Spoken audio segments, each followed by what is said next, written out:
What is up, my beautiful bros? Maine-iac here with another NBA game pick video. January 21st, we have a lot of games going on today. Martin Luther King Jr. Day.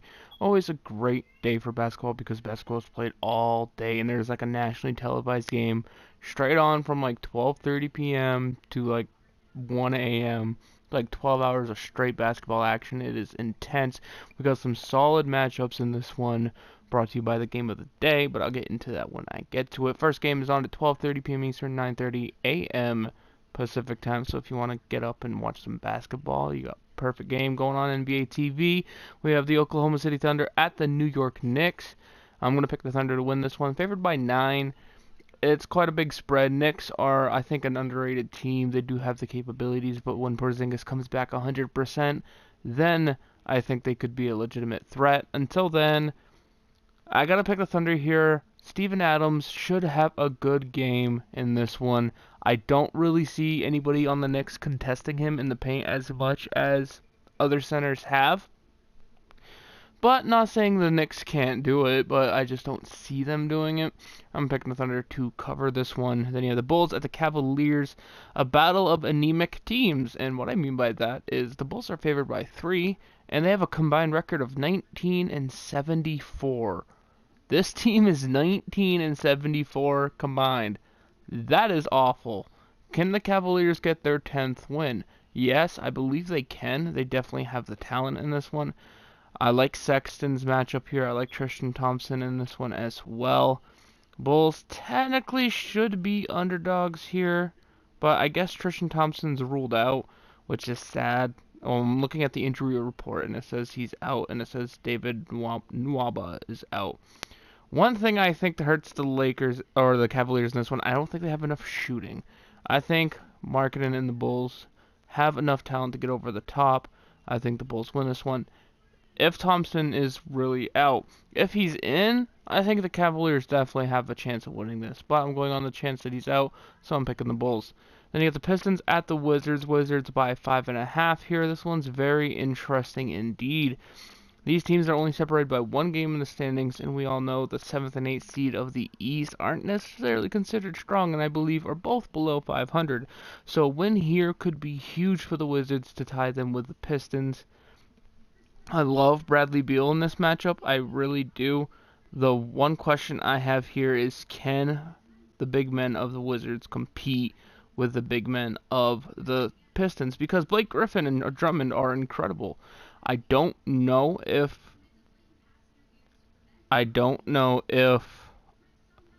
the Wizards can compete. But I'm going to go with Beal here. I think Beal has enough advantage at the guard position. I don't think the Pistons have what it takes to guard him defensively, so I'm going to take the Wizards to win. I think it will be a close game, but I think 5.5 is a good spread. I'm going to take them to cover. I think literally it will be a 6 to 7 point victory by the Wizards. And I think the Pistons take at least 1 or 2 quarters from the Wizards. So it's going to be a really close game. And you have the Mavericks at the Bucks. Bucks by 11 here. I have the Bucks winning this one. I like Luka Doncic in this matchup. It's going to be interesting to see how he handles Giannis, or if they even put him on Giannis. One thing I also love about this matchup for the Bucks is Brogdon in the guards of the Bucks against the Mavericks with no, I believe Dennis Smith is still out and JJ Barea is still out. I'm not sure on the status of DeAndre Jordan, I will admit that. So if he plays, it gives the Mavericks a better chance, but if not, I don't think Mavericks stand a chance. Luka can go nuts. If he goes nuts, Mavericks definitely can cover the spread easily. They can even win, but I don't think he's going to outplay Giannis, and I think Giannis wins. Bucks by, I think, 16, honestly, if I had a pick, so I'm going to take them to cover here. Mavericks still having a really good season, considering I didn't think they'd be this good with just the addition of Luka and DeAndre. I still think they're one piece away. And then you have the Magic at the Hawks, an even spread currently, 3 p.m. Eastern, 12 p.m. Pacific time on NBA TV.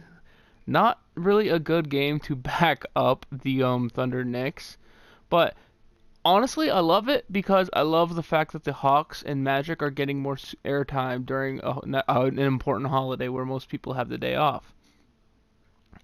I think it is very, very close. Apparently no Kent Bazemore, no Miles Plumlee in this one. The spread is completely even, so whoever I take to win is obviously gonna cover the even spread. I think the difference here is going to be Nikola Vucevic. I think John Collins, Bembry, and Trae Young of the Atlanta Hawks have what it takes to win this one. But I love the Magic here. I think the Magic will control the boards. I think the Magic will win. If the Magic guards struggle to shoot, the Hawks will eat them up. So hopefully they shoot at least mildly consistently and give the big men a chance to, open up the paint and slam it in. And they got the Kings at the Nets. A good game nonetheless because the Nets are a very underrated team. 24 and 23 these Nets. An incredible bounce back considering how they've been over the last 5 or 6 years. Kings 24 and 22 as well. Very, very good game. Jarrett Allen in this one should have a great game for the Nets, but I'm picking the Kings in the upset because if I don't pick at least one upset a day when there's as many games as there is today, there is something wrong. One thing I think the Kings have the advantage here is I love Buddy Hield's matchup in this one. Not saying the Nets can't stop him. Nets very well can stop him. Nets have beaten some of the best teams in the league. The Nets defensively are capable, offensively are very capable, and I think they honestly deserve to be favorites in this matchup. But I'm still picking the upset because I think Buddy Hield is going to have a great game. And by great game, I mean 35 and 5, 30 points, 5 assists, 5 rebounds, give or take a couple here and there. I think it should be a good one. But if the Nets are to win, if the Nets win, I see it being through Allen and his defensive capabilities, maybe some putbacks, maybe he gets 12 and 12, 13, something like that, points and rebounds. That could be huge. Then you got the Pelicans at the Grizzlies, 5:30 p.m. Eastern, 2:30 p.m. Pacific time on TNT. Grizzlies are currently favored by 3 here. Looking at their injury situation for the Pelicans, no Anthony Davis is a huge concern. Not sure if the Grizzlies are having Marc Gasol in this one. I love the Grizzlies here. I love the Grizzlies with no Anthony Davis in this one, but I equally love Nikola Mirotic and Drew Holiday. I think they do enough. I think Mirotic shoots well enough to where the Pelicans squeak out the victory. So I'm going to pick the Pelicans in the upset with no Anthony Davis. It is an upset. If Anthony Davis was playing, I think the Pelicans would be the favorites. It will be interesting because this could be a very close peek of what the Pelicans could be like in the next coming years with no Anthony Davis if he leaves. The Heat at the Celtics. Heat played the Celtics really well in the last game. 8.5 point favorites from the Celtics seems like a lot. They are playing in Boston, which I think gives them the advantage here. But one thing I'm concerned about is the Celtics' discipline. Now, we all know, well, if you watch basketball, you know the Celtics are capable of shooting. Kyrie is capable of shooting from 3. Even Aaron Baines is capable from shooting 3. Almost everybody on that team is capable of shooting 3. And you got Al Horford, Aaron Baines, Marcus Morris, Jason Tatum, Jaylen Brown, Marcus Smart, Kyrie Irving, Terry Rozier. All of them are capable of shooting 3s. It's about consistency. If the Heat can pressure them, make them put up some bad 3s, make them miss a lot, get on a run, because Celtics are very susceptible to runs, and the Heat are a team that can very well exploit that. I'm still going to pick the Celtics to win and cover, mainly because I don't think they're going to fall in that funk, but if the Heat can persuade them into a funk like that, I think the Heat can win this one easily. Still picking the Celtics here, but I'm keeping an eye on the Heat because they are a good team. And then you have the Rockets at the 76ers, TNT, 8 p.m. Eastern, 5 p.m. Pacific time. Philadelphia is favored by 3.5. I think overall 76ers win this one. I love James Harden in this matchup. He should have a good game defensively. Jimmy Butler might be able to do to him what really no one else has so far, because Jimmy Butler has the length that it might take. I think the difference maker here is going to be Joel Embiid and Ben Simmons. With no Clint Capella, and with no Clint Capella, I think James Harden is going to run into an issue where even if he scores 45, 50 points, it's not going to be enough. You need that presence to stop Joel Embiid in the paint and mid-range and 3, because Joel Embiid can put up 3s. I prefer him not to, but he can. unlike the point guard Ben Simmons. I think the 76ers use that to obviously have the advantage here and take the W. Rockets very well could win, but I think the key to them winning is actually get assists on some of James Harden buckets. If you leave James Harden on isolation, the 76ers aren't a team I see allowing that to beat them. Yeah, they might just end up giving James Harden buckets, but they're going to make him score like 70, 80 points to beat them.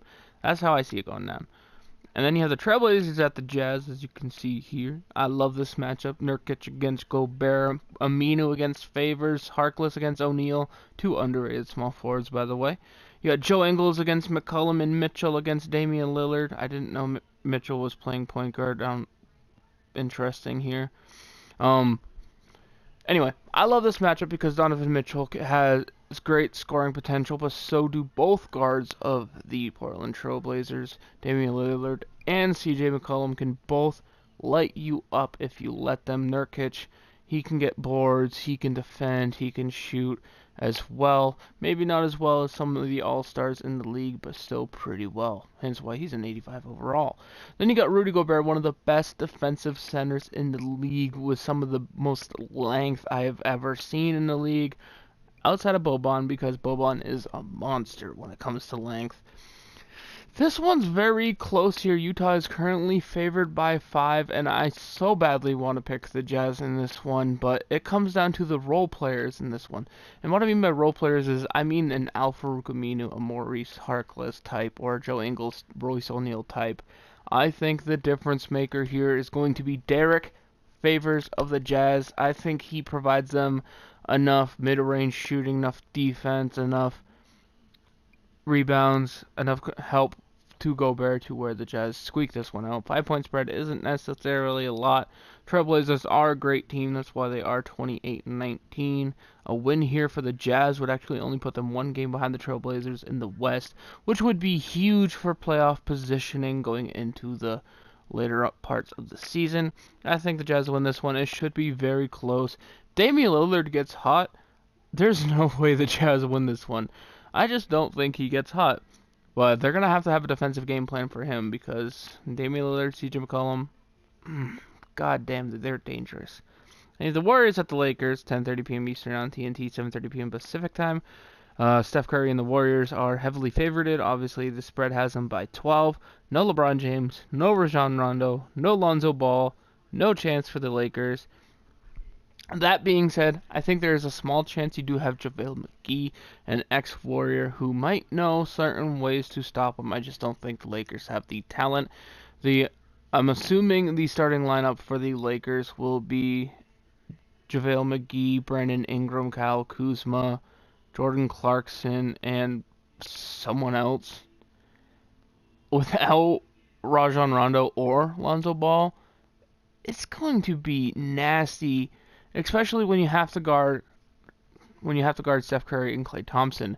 What I mean mainly by that is the fact that with Steph Curry and Klay Thompson, with their range, with their shooting, with their movement, screens, stuff like that, they will wear you out. So it's good to have a solid rotation in there defensively to keep up with them. Now you have to worry about DeMarcus Cousins, who can shoot three and who can rip you apart in the paint.